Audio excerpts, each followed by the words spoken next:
সকলকে নমস্কার। আমি জনস্বাস্থ্য মোর্চার পক্ষ থেকে পৌলমী। আমি কোনো চিকিৎসক নই, বিজ্ঞানী নই, বিশেষজ্ঞ নই। এই কথাটাও প্রথমে কেন বলে দিলাম সেটা আলোচনা আমার বক্তব্যের শেষে একবার বলবো। আজকের আলোচনার বিষয় প্যান্ডেমিক চুক্তি।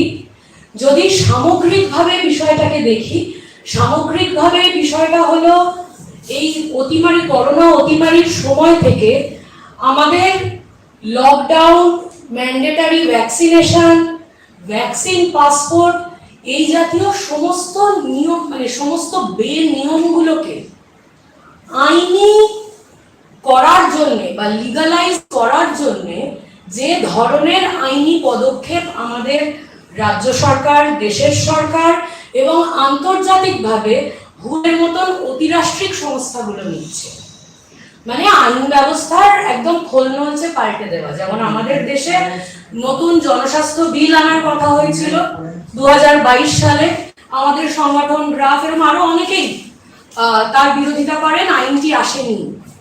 কিন্তু ঘুরিয়ে অ্যাকচুয়ালি ন্যায় সংহিতা যদি আমরা দেখি, যেটা আমাদের আইপিসি সিআরপিসি কে রিপ্লেস করবে 1 জুলাই থেকে, জনস্বাস্থ্য সংক্রান্ত ভয়ঙ্কর দানবীয় আইনগুলো কিন্তু আসলে নেওয়া হয়ে গেছে ওই ন্যায় সংহিতার মাধ্যমে। সংক্রামক রোগের ভয় দেখিয়ে যে কোনো সময় লোকের বাড়িতে ঢুকে তার সম্পত্তি ধ্বংস করা, ম্যান্ডেটারি চিকিৎসা পদ্ধতি, ম্যান্ডেটারি ভ্যাকসিনেশন, ম্যান্ডেটারি লকডাউন, এর সবই কিন্তু এমার্জেন্সি তৎপরতার মধ্যে ন্যায় সংহিতায় রয়েছে। একইভাবে যদি আন্তর্জাতিক আইনগুলো দেখি, আন্তর্জাতিক স্বাস্থ্যবিধি, ইন্টারন্যাশনাল হেলথ রেগুলেশন 2005, গৌতম এর আগে তার কথা বলেছে। এই ওয়ার্ল্ড হেলথ অ্যাসেম্বলি, বিশ্ব স্বাস্থ্য সম্মেলন যেটা হয়েছে 27 মে থেকে 1 জুন, তাতে প্যান্ডেমিক চুক্তি পাশ করা সম্ভব হয়নি। কিন্তু এই ইন্টারন্যাশনাল হেলথ রেগুলেশন IHR 2005-এ বেশ কিছু সংশোধনী পাশ করা হয়েছে। সব দেশগুলো তাতে সহমত, আমাদের সরকারও তাতে সহমত। আমাদের দেশ থেকে স্বাস্থ্য মন্ত্রকের চিফ সেক্রেটারি অপূর্ব চন্দ্র স্বাস্থ্য সম্মেলনে উপস্থিত ছিলেন। ফিরে এসে তিনি একটা প্রেস বিবৃতি দিয়েছেন, তাতে বলছেন IHR 2005-এর যে সংশোধনীগুলো হয়েছে আমাদের দেশ খুব তৎপরতার সাথে সেইগুলো ইমপ্লিমেন্ট করবে। তার মধ্যে প্রথম হচ্ছে একটা জাতীয় IHR কমিটি গঠন করা। ইমপ্লিমেন্ট জাতীয় IHR কমিটি গঠন, এটা সংশোধনী, IHR এর সংশোধনীতে বলা হয়েছে 2 বছরের মধ্যে সদস্য রাষ্ট্রগুলো, ম্যাক্সিমাম 2 বছর, কিন্তু যত তাড়াতাড়ি করতে পারবে ততই মঙ্গল, এরকম ধরনেরই একটা কথা বলা হচ্ছে। তো এই জাতীয় IHR কমিটি যেটা হবে, সেটা যদি চালু হয়, আমাদের সমস্ত রেল স্টেশন, সমস্ত এয়ারপোর্ট, সরকারি হাসপাতাল, স্বাস্থ্য দপ্তর, সব জায়গা থেকে সংক্রমণের তথ্য, সংক্রামক রোগ সংক্রান্ত তথ্য দৈনিকভাবে হুকে পাঠাতে হবে। এই তথ্যের আইনি গোপনীয়তা নিয়ে প্রথমেই হাত তুলে নিচ্ছে কিন্তু আমাদের সরকার এবং হু। যদি কোথাও, ধরুন আমি ট্রেনে করে যাচ্ছিলাম, আমাকে কোথাও আটকানো হয়, ধরুন আমি এখান থেকে মধ্যপ্রদেশ যাচ্ছি, রেল স্টেশনে আমাকে আটকানো হলো, আমার ব্যাগ সার্চ করে মনে হলো আমি বায়োটেররিস্ট, এই শব্দটাও ব্যবহার করা হয়েছে আমাদের দেশের আইনে, আন্তর্জাতিক আইনে এখনো আনা হয়নি। তাহলে কিন্তু সেই সংক্রান্ত যাবতীয় তথ্য আমাকে জানাতে কেউ বাধ্য নয়, কিন্তু সেই তথ্য বিশ্ব স্বাস্থ্য সংস্থার কাছে চলে যাবে। সুতরাং তথ্যের গোপনীয়তা আমাদের দেশের মানুষের ভীষণভাবে কিন্তু এখানে একটা ভয়ঙ্কর বিপদের সামনে দাঁড়িয়ে রয়েছে। সংক্রামক রোগ এবং স্বাস্থ্য সংক্রান্ত তথ্য প্রতি মুহূর্তে দৈনিকভাবে এই জাতীয় IHR কমিটির মাধ্যমে হুয়ের কাছে পৌঁছে যাবে, এবং অতিমারি হচ্ছে কি হচ্ছে না সেই সিদ্ধান্ত কিন্তু নেবে হুয়ের ডিরেক্টর জেনারেল। আমাদের দেশের কোনো সংস্থা, কোনো বিশেষজ্ঞ এর মধ্যে নেই। তো এই মুহূর্তে এর মধ্যে একটা আমাদের এখানে একটা প্রস্তাবনা এসছে ভাস্করদা প্রস্তাব রেখেছিলেন, আমরা যদি এখানে একটা স্বাস্থ্য আন্দোলনের দিকে একটা কল রাখতে পারি। সেখানে কিন্তু প্যান্ডেমিক চুক্তি না হলেও, প্যান্ডেমিক চুক্তি বিষটাও জলে থাকলেও আইনি পরিকাঠামোর এই যে পরিবর্তনগুলো হয়েছে তা নিয়ে কিন্তু এই মুহূর্তে আন্দোলনের পথে যাওয়ার যথেষ্ট জায়গা রয়েছে। আমরা জনস্বাস্থ্য মোর্চার তরফ থেকে আমাদের মানে ভোট চলছিল, যখন প্যান্ডেমিক চুক্তি নিয়ে আলোচনা হচ্ছিল, অ্যাসেম্বলির সময় ভোট চলছিল, তার আগে আমাদের প্রধানমন্ত্রী এবং স্বাস্থ্য মন্ত্রককে আমরা চিঠি লিখেছিলাম, এবং বিভিন্ন সংগঠন থেকেই চিঠি লেখা হচ্ছে, এবং অনেকেই আমরা এর আগে রাস্তায় নেমে আন্দোলন করেছি, অনেক অন্যান্য সংগঠন থেকেও আওয়াজ উঠেছে। এইগুলোকে এক জায়গায় এক ছাতার তলায় এনে এই আওয়াজটা কিন্তু পৌঁছে দেওয়ার দরকার আছে। আমাদের ধরুন আমাদের রাজ্য থেকে যদি শুরু করি, আমাদের রাজ্য থেকে যে সাংসদরা মনোনীত হলেন, নির্বাচিত হলেন সংসদে যাওয়ার জন্য, আমরা আজকে এই বন্ধ ঘরে বসে জানিয়ে আলোচনা করছি, আমরা সকলেই জানি তারা এসব নিয়ে বিশেষ কিছু জানেন না।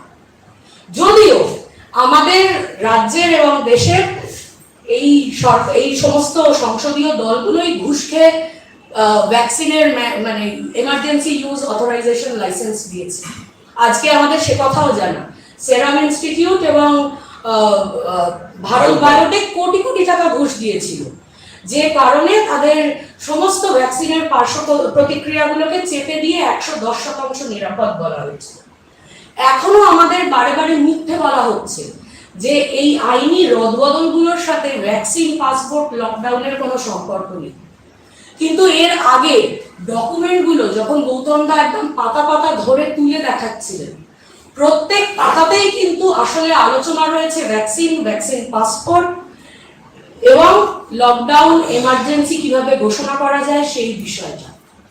আমি জাস্ট একটা কথা বলে আমার বক্তব্য শেষ করব, ওয়ান হেলথ, যেটা এই পুরো আইনি ফ্রেমওয়ার্কে আমাদের দেশে এবং আন্তর্জাতিক স্তরে আলোচনা হচ্ছে। ওয়ান হেলথ মানে কি বলা হচ্ছে? খাদ্য, স্বাস্থ্য পরিষেবা আর পরিবেশ, এই পুরোটা নিয়ে হচ্ছে পাবলিক হেলথ বা জনস্বাস্থ্য। তো আপনারা যদি দেখেন আমাদের দেশের স্বাস্থ্য বাজেট গোটা পৃথিবীতে সবচেয়ে সংকীর্ণ স্বাস্থ্য বাজেট যে দেশগুলোর, আমাদের দেশ তার মধ্যে পড়ে। এখন যদি এই অতিমারির তৎপরতার জন্য আমাদের প্রতি মুহূর্তে বাজেট অ্যালোকেশন করতে হয়, এই আইচার 2005 বলুন বা আপনি প্যান্ডেমিক ট্রিটি বলুন, সবগুলোই বলা আছে ম্যান্ডেটারি বাজেট অ্যালোকেশন প্যান্ডেমিক তৎপরতা বা প্যান্ডেমিক প্রিপেয়ারনেসের জন্য। তাহলে আমাদের এই সংকীর্ণ স্বাস্থ্য বাজেটে আমাদের দেশে কোনটা অগ্রাধিকার পাওয়ার কথা? আমাদের দেশ ওয়ার্ল্ড হাঙ্গার ইন্ডেক্সে মানে জায়গা সবচেয়ে খারাপ র্যাঙ্ক করে সেই দেশগুলোর তালিকায় রয়েছে।